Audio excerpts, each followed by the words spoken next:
99% लोक इथंच फसणार आहेत. फ्लॅटची व्हॅल्यू पुढे जाऊन कदाचित झिरो सुद्धा होऊ शकते. का होऊ शकते? कुठला विचार लोक चुकीच्या पद्धतीने करतायत आणि कशामुळे बरेच फ्लॅट धारक पुढे जाऊन अडचणीत येणार आहेत, मी इथे तुम्हाला एक्सप्लेन करतो. आणि माझी खात्री आहे याचा विचार तुम्ही सुद्धा केला नसणार. त्यामुळे पहिला या व्हिडिओला लाईक करा, चॅनलला सबस्क्राईब करून बेल आयकॉनला प्रेस करा, कारण अशाच इंटरेस्टिंग व्हिडिओज मी तुमच्यासाठी बनवत असतो.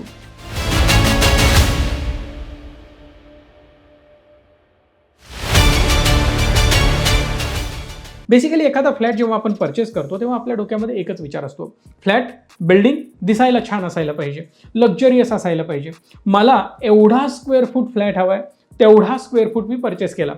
काही लोक स्क्वेअर फुटात पण नाही जात. काही लोक 1 BHK, 2 BHK, 3 BHK, 4 BHK खतम, एवढा BHK मला मिळाला, मी जाऊन तो परचेस करणार. आपण तो करत असताना कुठल्याही गोष्टींचा विचार करत नाही. मी साधा प्रश्न विचारतो, तुमच्या फ्लॅटची एक्सपायरी तुम्हाला माहिती आहे का?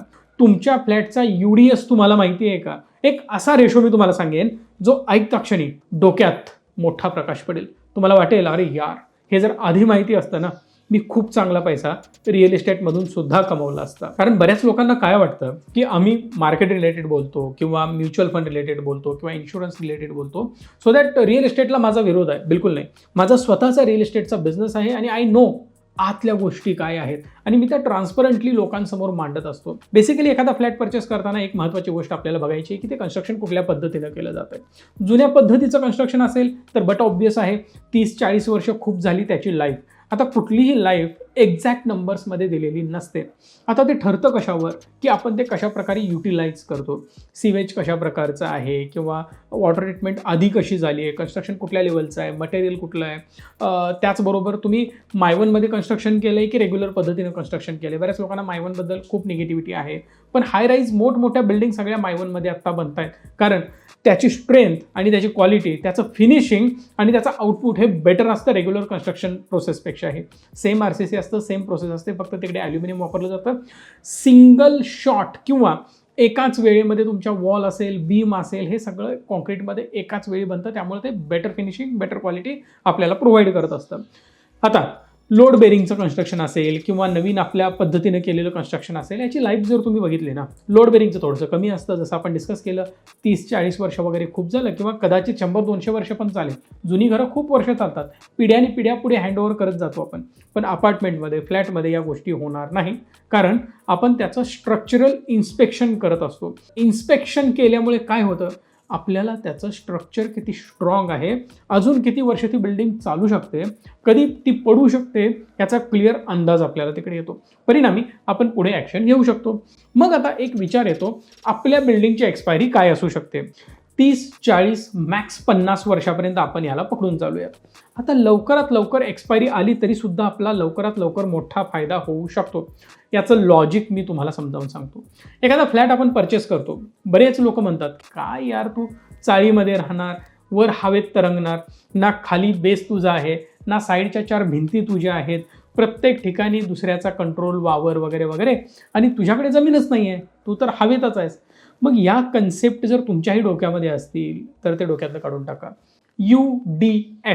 UDSची कन्सेप्ट काय सांगते की ओव्हरऑल त्या बिल्डिंगमध्ये तुमचा जमिनीचा शेअर किती आहे. आता एखादी जमीन जर आपण आपल्याकडे घेणार असेल, आता समजा ही जमीन आहे एवढी, तर या जमिनीचा एक फ्लॅट तर आपण परचेस केला, तो फ्लॅट कुठे आहे? वर आहे.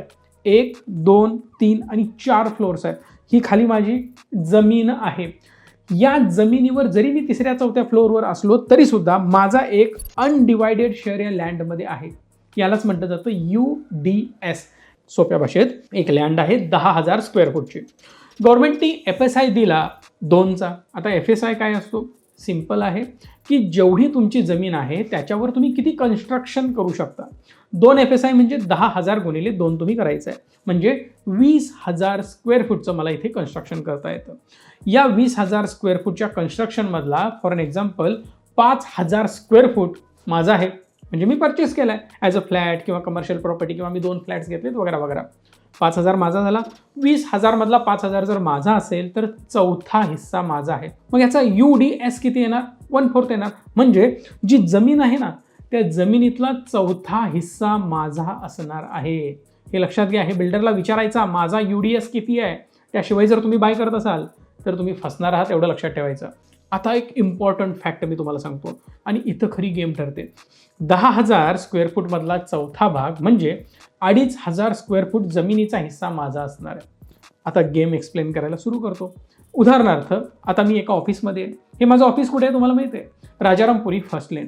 जर तुम्ही गुगलला रिच मी सर्च केलं तर तुम्हाला माझा ॲड्रेस मिळून जाईल. वन ऑफ द प्रीमियम एरियामध्ये कोल्हापुरातले आमचं ऑफिस आहे. आता याला तुम्ही मुंबईतल्या प्लेसेस बरोबर कम्पेअर करू नका, पुण्यातल्या करू नका किंवा छोट्या गावातल्या सिटीतल्या प्रॉपर्टीज बरोबर कम्पेअर होत नाही. प्रत्येक प्रॉपर्टी, प्रत्येक एरिया, प्रत्येक सिटी युनिक असते आणि त्याचे ॲडव्हान्टेज डिसॲडव्हान्टेज वेगवेगळे असतात. राईट. सो आता इथला रेट काय सांगतो?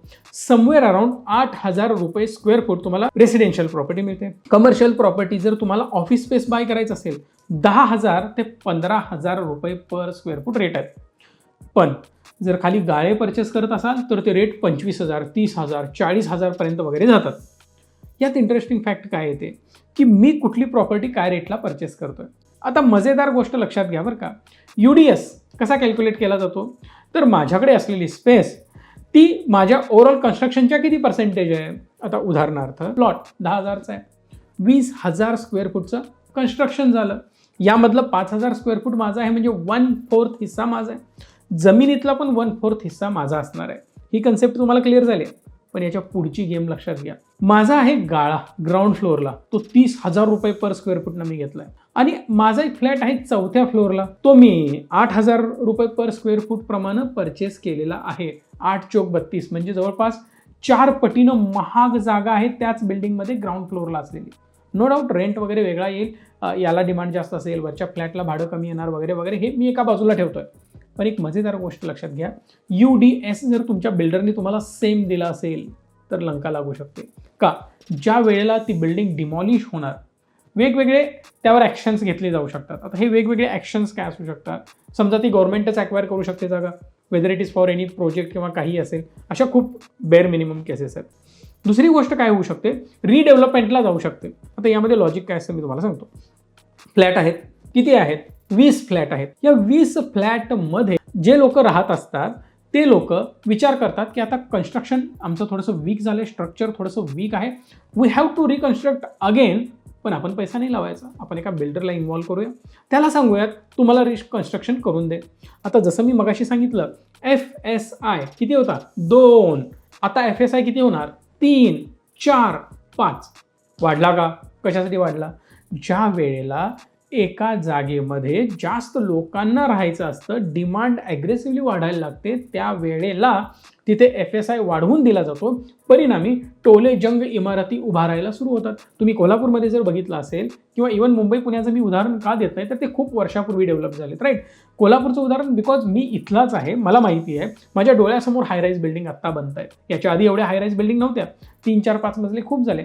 आता तुम्हाला 10, 20, 30 मजली बिल्डिंग कोल्हापूरमध्ये पाहायला मिळतात. रिझन बिहाइंड दॅट तेवढा मोठा FSI इथे वाढत चाललाय. म्हणजे आधी FSI नव्हता. किती होता? 2 होता उदाहरणार्थ. आता किती केला गव्हर्नमेंटनी? 3 केला, 4 केला. म्हणजे 10,000च्या प्लॉटमध्ये जिथं 20,000चं बांधकाम होतं आता किती होणार आहे?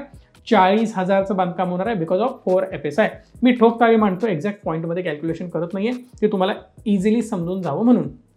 परिणामी बिल्डर तुम्हाला म्हणतो बांधायचे पैसे देऊ नका, मी एक काम करतो, तुमच्याकडे 2 BHK होता ना, किती 1000 स्क्वेअर फूटचा? तुम्ही म्हणाल 1,500चा किंवा 1700-1800चा. बिल्डर म्हणेल 1700 होता, मी एक काम करतो तुम्हाला 2,000 स्क्वेअर फूटचा 3 BHK देऊन टाकतो. तुम्ही म्हणाल अरे वा, एक तर मला खर्च पण नाही, काहीच नाही. बिल्डर पुढे म्हणेल तुम्ही भाड्याने राहताय का 1 वर्ष? मी एक काम करतो 15,000 रुपये पर महिना याप्रमाणे तुम्हाला मी भाडं देऊन टाकतो. सामान आणण्यासाठी आणि नेण्यासाठी मी एक तुम्हाला 50,000 देऊन टाकतो. एवढ्या सगळ्या ऑफर बिल्डर तुम्हाला देत असतो.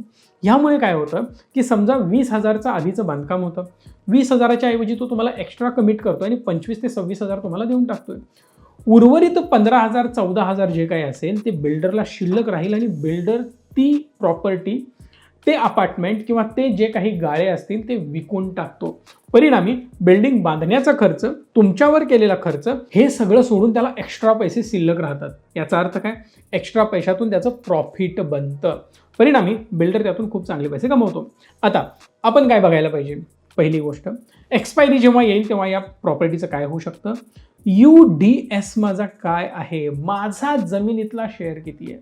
मी जनरली जेव्हा प्रॉपर्टी परचेस करतो ना, मग ते वेदर इट इज ऑफिस असेल किंवा फ्लॅट असेल, मी क्लोज टू 1 जाण्याचा प्रयत्न करतो. क्लोज टू 1 रेशो हा काय आहे मी सांगतो तुम्हाला. समजा 5,000 स्क्वेअर फूटची प्रॉपर्टी आहे. आता ही 5,000ची प्रॉपर्टी कन्स्ट्रक्शन करण्यासाठी किंवा मला ज्या परमिशन्स मिळाल्या, मग त्यावर TDR असतो, लोडिंग असतं वगैरे वगैरे, हजार भानगडे असतात, मला त्यात पडायचं नाही. बेसिकली एखादी प्रॉपर्टी कन्स्ट्रक्ट करत असताना टोटल सेलेबल एरिया काढला जातो. बघा, मी उदाहरण घेतलंय 5,000 स्क्वेअर फूट जागेचं. या 5,000 स्क्वेअर फूट जागेमध्ये मला कन्स्ट्रक्शन करण्याची संधी मिळाली 23,000 स्क्वेअर फूट. आता या 23,000 स्क्वेअर फूटचं कन्स्ट्रक्शन केल्यानंतर माझी स्वतःची प्रॉपर्टी किती आहे हे बघणं गरजेचं आहे. पण त्याआधी तुम्हाला कॅल्क्युलेशन्स काय करायचं आहे, आपण जी जागा 5,000 स्क्वेअर फूट पकडली, त्या 5,000 स्क्वेअर फूट जागा घेण्यासाठी समजा मार्केट व्हॅल्यू काय आहे त्या जागेची, उदाहरणार्थ 25,000 रुपये per square foot. So 25,000 per square foot rate जर असेल तर ओव्हरऑल मला पे करावे लागतील समवेअर अराउंड 12.5 कोटी रुपये.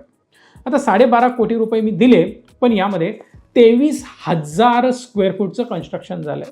12.5 कोटी डिवायडेड बाय 23,000 स्क्वेअर फूट, याचं उत्तर तुम्हाला मिळेल 5,335. आपण 5,500 पकडून चालू, म्हणजे 1 स्क्वेअर फूट जर मी जागा विकली ना, रिकामी जागा, तर मला 5,500 रुपये रिकवर होणार आहेत. आता मजेदार गोष्ट मी तुम्हाला सांगतो, जर मला सध्या प्रॉपर्टी राजारामपुरीमध्ये 5,500 प्रमाणे मिळते, पण मला जो फ्लॅट मिळतोय तो 7,000 रुपयांनी मिळतोय. मग 7,000 रुपये पर स्क्वेअर फूटनी जेव्हा मी तो बाय करेन, त्यावेळेला माझे 1,500 रुपये इकडे एक्स्ट्रा चाललेत. 3-4 गोष्टी तुम्हाला बघायच्या आहेत. आता जर डिमांड असेल ना, हेवी डिमांड आहे, पण तो पीकला जातो. मुंबईमध्ये बरेच एरिया महागडे आहेत, खूप एक्सपेन्सिव्ह आहेत, पण त्यांची ग्रोथ त्या लेवलनं होत नाही जी आधी होती. इन शॉर्ट, जर ती प्रॉपर्टी 5 वर्षाला पैसे डबल करून देत होती, तर ती आता 10 वर्षाला देईल. का? तर ती आता पीकला आहे. तर पीकला असलेली प्रॉपर्टी आपण परचेस करायची नाही, जिथं सॅच्युरेशन येतं. बऱ्याच वेळेला स्टॉक मार्केटमध्ये आपण बघतो ना, कन्सॉलिडेशन येते, एकाच रेंजमध्ये मार्केट मूव्ह करत असतं. आता तिथं आपल्याला हे बघायचं आहे की कन्सॉलिडेशन नसलं पाहिजे. दुसरी गोष्ट, डिमांड असली पाहिजे. तिसरी गोष्ट, फ्युचरमध्ये चांगली ग्रोथ असायला पाहिजे त्या जागेची, त्या सिटीची आणि सगळ्याच गोष्टीची. इथंपर्यंत अंदाज आला, नंतर मी ती परचेस करण्याचा निर्णय घेणार. मग मला कळालं या प्रॉपर्टीचा दर 5 वर्षांनी डबल होतो, 7 वर्षांनी डबल होतो. काही हरकत नाही आहे. मी आज परचेस करतोय मालक, मला 20, 30, 40, 50 वर्ष होल्ड करायचं आहे, काही इश्यू नाही आहे. पण मी आज जरी 7,000नी परचेस केलं ना, 5,500 आत्ता रेट आहे, 6-7 वर्षांनी काय होणार, डबल होणार आहे. प्रॉपर्टीचा दर, मी कन्स्ट्रक्शन पकडतच नाही अजून पण, म्हणजे बाय डिफॉल्ट 6-7 वर्षांनी माझ्या जागेची व्हॅल्यू 11,000 रुपये पर स्क्वेअर फूट होणार आहे. माझी परचेस काय 7,000. बरं, त्या 7,000चं व्याज आपण खातोय त्या अपार्टमेंटमध्ये राहून, त्यामुळे आपलं व्याज तिथं रिकवर होत असतं. हां, मी बिलकुल म्हणणार नाही की मार्केटसारखं व्याज मिळेल किंवा खूप जास्त पैसा मिळेल. नो, 2%, 3%, 5%, 7% पण यील्ड जाऊ शकते, 10% पण जाऊ शकते. डिपेंड्स तुम्ही काय परचेस करता. लक्षात घ्या, जेव्हा आम्ही प्लॉट परचेस करत असतो ना, 5 एकर, 10 एकर, 3 एकर, 12 कोटी, 20 कोटी, 30 कोटी व्हॅल्युएशन होतं त्याचं, आणि मी काय एकटा परचेस नाही करत. अशा केसमध्ये मल्टिपल लोकेशनला आम्ही परचेस करत असतो, whether it is for plotting किंवा आमच्या लॉंग टर्मसाठी इन्व्हेस्टमेंटसाठी असेल. मी काय रिअल एस्टेट एजंट वगैरे बिलकुल नाही आहे, हे डोक्यातनं काढून टाका. आम्ही काय करतो, 5 कोटीचं डील आहे, आपण 3 जण आहोत, 1.5 कोटी आपल्याला टाकता येतील. हां, चला टाक, आपण ही परचेस करू, बिकॉज फ्युचरमध्ये जबरदस्त ग्रोथ आहे, किंवा इथे ग्रोथ आहे पण खूप मोठी काय नाही आहे. मग एक काम करू, प्लॉटिंग करू, वर्षभरात यातनं बाहेर पडून टाकू. Depend on the situation, depend on the location, depend on the land and the future, या सगळ्या गोष्टींचं कॉम्बिनेशन करून आम्ही डिसिजन घेतो पुढे काय करायचं आहे. आता याच्याबद्दल सविस्तर नॉलेज हवं असेल ना, तर कमेंट करा प्रॉपर्टी. मी तुम्हाला एक डिटेल 2-4 व्हिडिओ बनवून तुम्हाला शिकवेन की आम्ही कसा डिसिजन घेतो, त्याचा उपयोग तुम्हालाही होईल. Whether it is for business किंवा रिटेल तुम्हाला काही परचेस करायचं असेल तर, म्हणजे तुम्ही स्वतःही परचेस करू शकता, बिझनेसच्या दृष्टीने विचार करू शकता, 1000 अँगलने तुम्हाला विचार करता येतील. आणि बघा, काही ना काही व्हॅल्यू ॲडच होईल. फक्त काय प्रॉब्लेम काय असतो, अननेसेसरी मी मेहनत घेणार, त्याला व्ह्यूज नाही आले तर बनवून उपयोग नाही. त्यामुळे पहिलं लाईक करून कमेंट करा. जर 1000 कमेंट आले ना प्रॉपर्टी, मी डिटेलमध्ये दाखवेन, माझ्या प्लॉट्सवर तुम्हाला घेऊन जाईन, आम्ही कसं काय काम केलं हे तुम्हाला दाखवेन, जेणेकरून जर माझा एखादा मराठी उद्योजक पुढे जात असेल तर मला त्याचा फायदा करून देता येईल. राईट. मग अशा सिच्युएशनमध्ये जेव्हा माझे पार्टनर्स असतात, आता तुम्ही सगळे लोक माझ्याबरोबर जेव्हा काम करता, तुम्ही माझे पार्टनर्स बनता. मग अशा केसमध्ये आम्ही ते परचेस करतोय, आपापली जागा आमचा आम्ही प्रोटेक्ट करून ठेवतोय. कोणाला लवकर विकायचं असेल तो लवकर विकतो, कोणाला लेट विकायचं असेल तो लेट विकतो. मग अशा केसमध्ये आपल्याला काय करायला पाहिजे, जेव्हा प्रॉपर्टी परचेस करत असतो, मिनिमम 0.70च्या वर तरी तो असावा. नवीन फ्लॅट जेव्हा आपण परचेस करतो ना, तिथं प्रॉब्लेम काय येतो तुम्हाला माहिती आहे का? हा जो UDS आहे ना, तो खूप कमी असतो. काही बिल्डर अति हुशार असतात, ते तुम्हाला UDS 0.25, 0.30 वगैरे देण्याचा प्रयत्न करतात. नादी लागू नका. खूप वाईट अवस्था, खूपच आवडलंय, 0.50 तरी असायलाच पाहिजे. 0.50 असेल आणि एकदम फास्ट ग्रोथ असेल तर काय होईल, 5 वर्षात किमान प्रॉपर्टीचा रेट डबल होईल. परिणामी मी फ्लॅटचा रेट सोडून द्या, तोही वाढणारच आहे, पण ॲटलिस्ट प्रॉपर्टीचा रेट डबल झाल्यामुळे काय होईल, मी जी गुंतवणूक केली होती तेवढ्या तरी लेवलला मी लगेच 5-6 वर्षात येऊन पोहोचेन. करेक्ट? आता जर मला UDS अजून बेटर हवा असेल तर ऑलरेडी कन्स्ट्रक्शन झालेली जुनी प्रॉपर्टी आपण परचेस करू शकतो, थोडंसं त्याला डिप्रिशिएट करून. आपण त्याला म्हणू शकतो, अरे मार्केटचा रेट काय 7,000, मग तू जुनी प्रॉपर्टी मला 7,000ला देशील? काही नडलेलं नाही आहे मला ही प्रॉपर्टी 5,000नी पाहिजे. देतोयस का बोल? 2,000 डिस्काउंट पाहिजे. कारण मार्केटमध्ये 7,000 रेट आहे, मी जुनी प्रॉपर्टी घेतोय, जुनी बिल्डिंग घेतोय. 10 वर्ष झाली तुझ्या बिल्डिंगला, 8 वर्ष झाली, 7 वर्ष झाली, 15 वर्ष झाली, त्यामुळे मला या रेटला पाहिजे. परवडते का तुला? कदाचित तो डीलला होय म्हणेल. आता इंटरेस्टिंग फॅक्ट काय येते, तुम्ही नवीन फ्लॅट घ्या किंवा जुना घ्या, इंटेरियर तर तुम्हाला करायचंच आहे, खर्च तर तुम्ही करणारच आहात.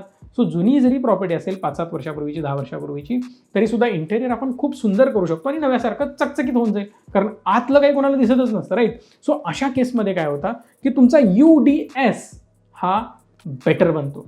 जर त्याने 5-5.5 प्रमाणे तुम्हाला जर ते दिलं तर ऑलमोस्ट 1 किंवा 1 पेक्षा जास्त सुद्धा UDS येऊ शकतो. म्हणजे आज जरी आपण बिल्डिंग पाडली आणि जमीन नुसता जरी विकली तरी सुद्धा मी घातलेले पैसे इझिली बेटर अमाऊंटनी रिकवर होऊ शकतात. हे समजणं खूप गरजेचं आहे. आणि ज्यांना UDS समजला, ज्यांना यील्ड समजला, त्यांनी खूप काही कमवलं. 1-1, 2-2 वर्षात पैसे आम्ही डबल केलेत प्रॉपर्टीमध्ये. स्मार्ट डिसिजन घेणं गरजेचं आहे. आत्ता या इयरमध्ये येणाऱ्या इथून पुढे मोर दॅन 100 CRचे डील्स आम्ही करतोय. का? कारण आम्हाला त्यातला एक चांगला धागा सापडला की कशी प्रॉपर्टी निवडायची, कुठे गुंतवणूक करायची आणि कशा प्रकारे त्याला आपण हेवी यील्डनं सोल्ड आउट करायचं. यामध्ये टॅक्स पण खूप चांगला आपण वाचवू शकतो, कॅपिटल गेन्सही वाचवू शकतो. कसे वाचवू शकतो याला खूप सारे फॉर्म्युले आहेत. तुम्हाला काही प्रश्न असेल प्रॉपर्टी रिलेटेड, बिंदास्त विचारा. मी पुढच्या सिरीजमध्ये हे सगळं कव्हर करेन. आणि तुम्हाला जर इन्व्हेस्टिंगसाठी काही इंटरेस्ट असेल तर तुम्ही बिंदास्त डिस्क्रिप्शनमध्ये एक फॉर्म देतोय प्रॉपर्टी रिलेटेड.